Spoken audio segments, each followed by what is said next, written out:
The District Magistrate of East Khasi Hills has issued a prohibitory order under Section 163 of the BNSS banning heavy vehicles exceeding 9 tons from plying on certain district roads.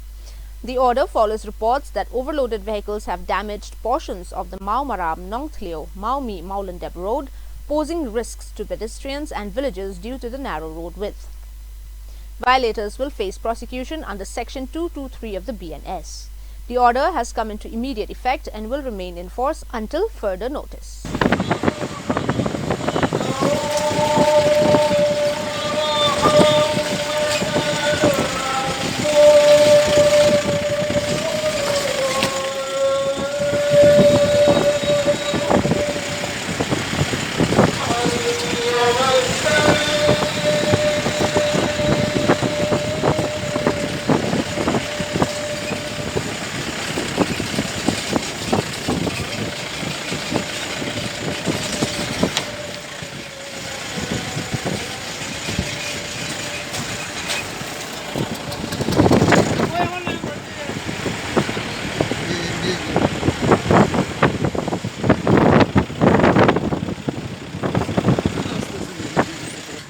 MB checkpoint.